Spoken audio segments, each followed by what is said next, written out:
All right, guys, welcome to Tuesday, June 28th, pre-recorded Zoom, last Zoom of the month, I believe. Yes, Friday will be July 1st.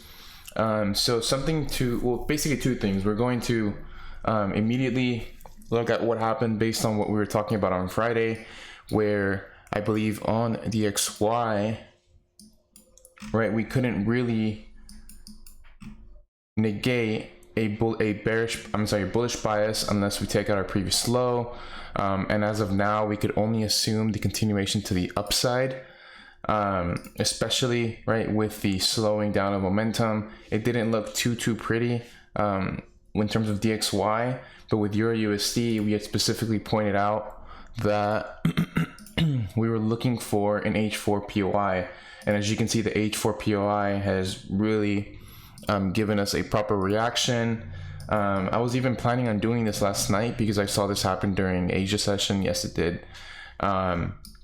Where I was assuming here whether, I believe we were around here when I was looking at this. I was looking at whether or not we were going to give a bullish reaction to the upside and whether that was going to essentially give us a reversal to the downside or continue to the upside. But I'm not really too worried about this itself. I'm more so worried about the entire picture as a whole. We understand that momentum is slowing down and that we have reacted now from the POI of interest, and we're now seeing a potential follow through. So as of now, I'm still bearish on this.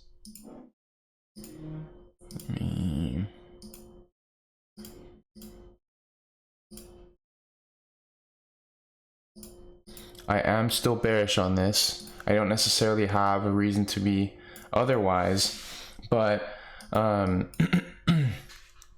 something to note is that the immediate impulse, did not give us a new lower low just yet. So I don't necessarily see this as quote unquote low, high, low, high, low, high, because we're not creating substantial new highs. We've just cleared liquidity. We've now given a momentum push to the downside, even though we've already seen that before.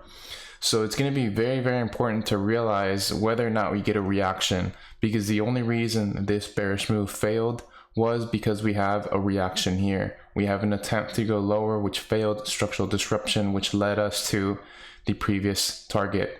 Now here is going to be relatively the same thing.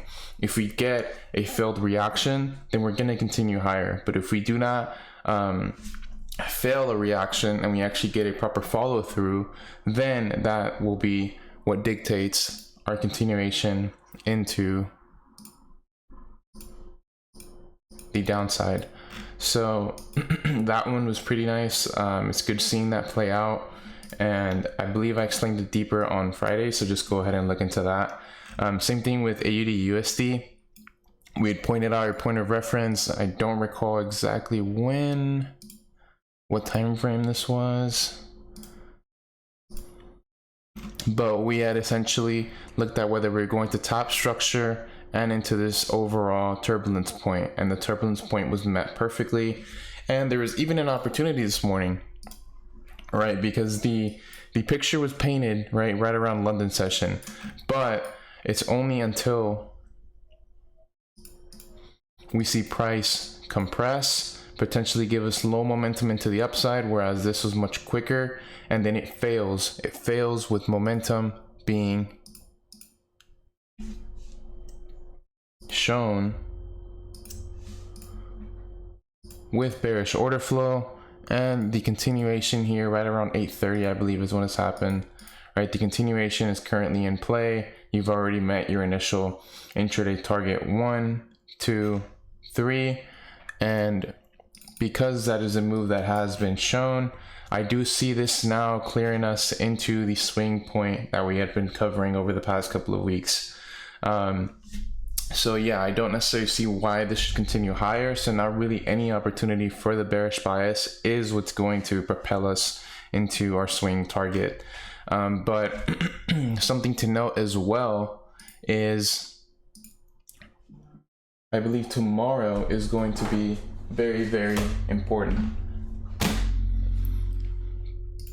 because usually Wednesday and Thursday will fully dictate what direction we go in. And once that is shown, obviously the new month will start on Friday. So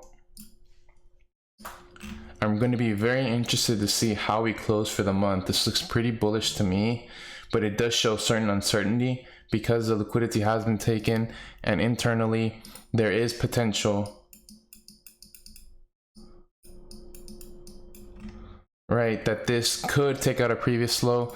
But based on internal structure, we see the momentum, and that's what we're seeing, the bearishness with EU. So if we are to clear, let's say X high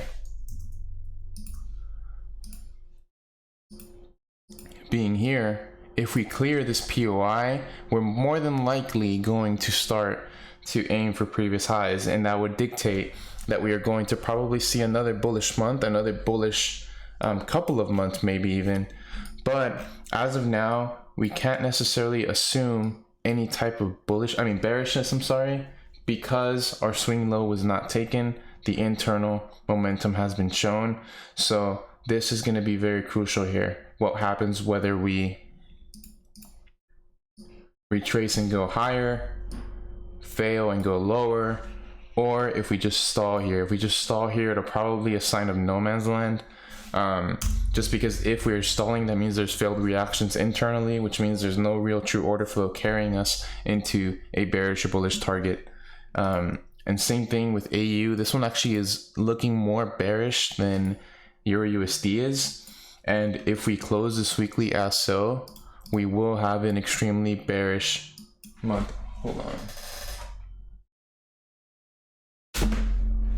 I believe you guys are spamming the chat right now. It's all good. But excuse me, right, with this being said, we've talked about this for the past couple of months. We did not clear any type of previous high. Sorry about that.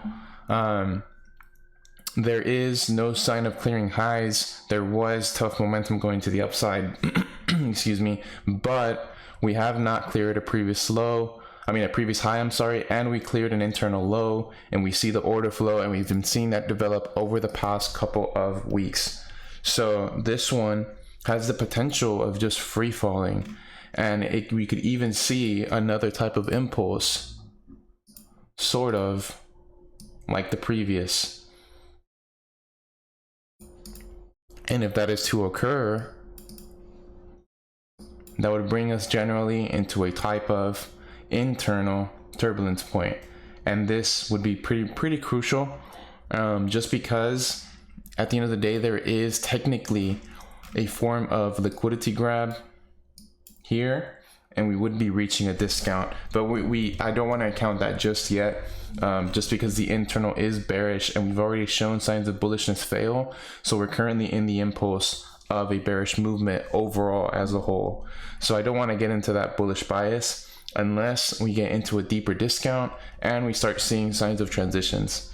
So that's something to look forward to over the next couple of weeks, months. EURUSD, pretty much same thing.